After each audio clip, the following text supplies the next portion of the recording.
नमस्कार दोस्तों हम लोग आज जो बात करेंगे वो बात करेंगे ट्रांसमीटर हमारा कितना वायर्स का होता है, कितना टाइप्स का होता है। तो दोस्तों हम लोग समझेंगे understanding 2 wire 3 wire and 4 wire transmitter. मतलब हम समझेंगे, क्या समझेंगे, 2 wire 3 wire and 4 wire transmitters, कैसे उसका वायरिंग रहता है और कैसे वो हमारा आउटपुट जाता है। ये सारी चीज़ें समझेंगे। हमारे डीसीएस को आउटपुट कैसे जाता है, 2 वायर का ट्रांसमीटर का कैसे आउटपुट जाता है, 3 वायर ट्रांसमीटर का आउटपुट कैसे जाता है और 4 वायर ट्रांसमीटर का आउटपुट क्या कैसे जाता है। इसका सप्लाई क्या रहता है, पावर सप्लाई 2 वायर का क्या रहता है, 3 वायर का क्या रहता है और 4 वायर का क्या रहता है।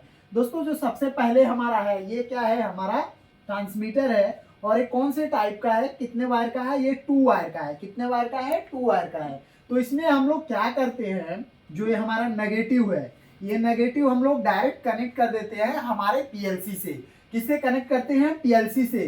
जो हमारा 24 वोल्ट आता है वहां से कनेक्ट कर देते हैं। ये नेगेटिव मतलब हमारा कॉमन कनेक्ट कर दिए। अभी जब हम कॉमन कनेक्ट कर दिए और इसका जो पॉजिटिव है, वो पॉजिटिव जब आया डीसी पावर सप्लाई 24 वोल्ट, उसको भी हम लोग हमारे ट्रांसमीटर के थ्रू कनेक्ट कर दिए। मतलब हमारे ट्रांसमीटर में पीएलसी के थ्रू कनेक्ट कर दिए। तो इसमें क्या हुआ है, 24 वोल्ट सप्लाई जब हम लोग इसमें कनेक्ट किए तो जो हमारा मिलियम्स मतलब जो हमारा आउटपुट डीसीएस को गया, वो क्या होता है, इसी दोनों वायर के थ्रू ये क्या होता है, डायरेक्ट जब हम इसको पीएलसी से लाके ट्रांसमीटर को कनेक्ट किए नेगेटिव को, और सेम ऐसे पॉजिटिव को भी लाके जब हम कनेक्ट किए, तो जो हमारा 4 to 20 मिलियम्स मतलब जो हमारे ट्रांसमीटर का आउटपुट होता है, वो सेम ही इसी दोनों केबल के थ्रू चला जाता है। मतलब हमारे डीसीएस में रिसीव हो जाता है। तो इसको हम लोग क्या बोलते हैं, 2 वायर ट्रांसमीटर। 2 वायर ट्रांसमीटर ये हमारा पीएलसी से जो आता है, मतलब पॉजिटिव नेगेटिव, इसी के थ्रू हमारा रिटर्न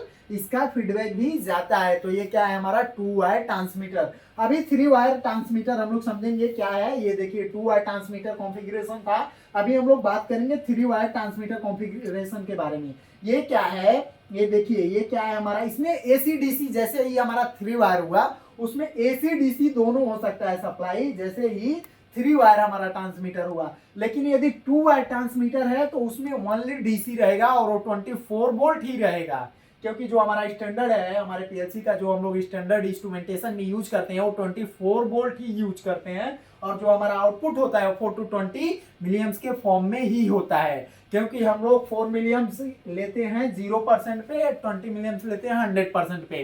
क्यों लेते हैं, क्योंकि जो हमारा 4 मिलियम्स है, किसी भी हमारे इलेक्ट्रॉनिक कंपोनेंट को स्टार्ट होने के लिए मिनिमम 3.5 मिलियम्स चाहिए। और हम लोग 0.5 मिलियम्स हमारे इक्विपमेंट की सेफ्टी के लिए रखते हैं। और 20 मिलियम्स ही हम लोग क्यों लेते हैं, क्यों नहीं 25, क्यों नहीं 30 लेते हैं। तो पहला नंबर ये हमारा क्या है, लीनियर है। और दूसरा नंबर क्या है, जो हमारा ह्यूमन जो हमारा बॉडी है, ह्यूमन बॉडी है, वो मतलब मिनिमम 25 से ऊपर जो हमारा करंट लगता है, तो एक ह्यूमन को महसूस होने लगता है कि हमको करंट लग रहा है, वो महसूस करने लगता है। तो हम लोग इसको देखते हुए हम लोग 20 मिलियम्स 5 मिलियम्स का जो है सेफ्टी पर्पस के लिए और कम करके, और हम लोग इसको 20 मिलियम्स रखते हैं, ताकि ह्यूमन सेफ्टी के लिए हम लोग मैक्सिमम 20 मिलियम्स रखते हैं। चलिए दोस्तों, अब हम समझते हैं 3 वायर ट्रांसमीटर कॉन्फ़िगरेशन के बारे में।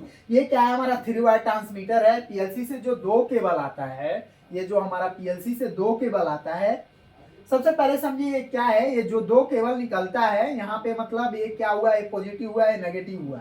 ये पॉजिटिव नेगेटिव पावर सप्लाई, मतलब इसके हमारे ट्रांसमीटर का पावर सप्लाई है। और ये जो आपको 3rd वायर दिख रहा है, ये क्या है हमारा, मतलब इसका कोई भी पावर सप्लाई है तो उसके बीच में जो हम लोग तीसरा वायर, मतलब आउटपुट का जो होगा, वो तीसरा वायर के थ्रू हम लोग ले जाके यहाँ पे कनेक्ट कर देंगे हमारे पीएलसी में। वो क्या हो सकता है, उसका वो सप्लाई जो है वो डीसी भी हो सकता है, एसी भी हो सकता है हमारा, किसमें, 3 वायर ट्रांसमीटर में। तो हम लोग यहाँ से तीसरे वायर से लिए और ले जाके हमारे डीसीएस को कनेक्ट कर दिए। दोस्तों अभी हम लोग इसके बारे में देखेंगे, जो हमारा 4 वायर ट्रांसमीटर कॉन्फ़िगरेशन होता है। अभी क्या है, ये हमारा 4 वायर ट्रांसमीटर कॉन्फ़िगरेशन है। मतलब 4 वायर ट्रांसमीटर जो होता है वो कुछ ऐसा रहता है, उसका वायरिंग ऐसे रहता है। क्या होता है, मान लीजिए हमारे ये पीएलसी से, जो हमारा डीसीएस है पीएलसी है, वहां से 2 वायर आया और कनेक्ट हो गया, किसमें, हमारे ट्रांसमीटर में, वो हमारे ट्रांसमीटर में कनेक्ट हुआ।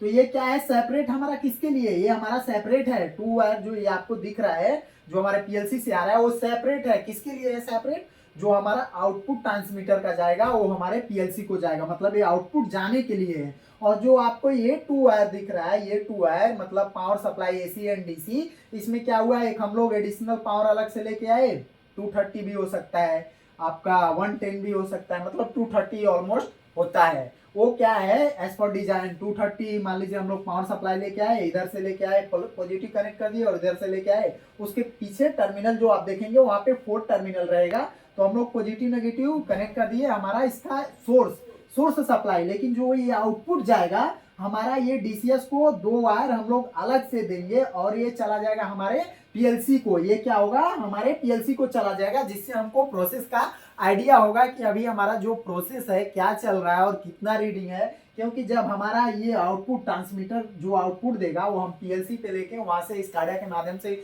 सुपरविजन कर सकते हैं, देख सकते हैं, एचएमआई पे भी देख सकते हैं। पीएलसी में जाने के बाद यदि आप लोगों को ये समझना हो सिंपल सा, तो आप लोग इसका टर्मिनल बॉक्स ओपन करके और पीछे भी देख सकते हैं, उधर 4 टर्मिनल होगा और 2 हमारा पावर सप्लाई के लिए होगा और जो 2 हमारा होगा वो सेपरेट हमारे पीएलसी के फीडबैक जाने के, पीएलसी को फीडबैक जाने के लिए, मतलब इसका ट्रांसमीटर का आउटपुट जाने के लिए रहेगा। यदि आपका कोई क्वेश्चन और क्यूरी है तो आप हमसे कमेंट के माध्यम से पूछ सकते हैं, और आपको इससे रिलेटेड कुछ भी जानकारी चाहिए तो आप हमको डायरेक्ट भी कांटेक्ट कर सकते हैं। जय हिंद, जय भारत।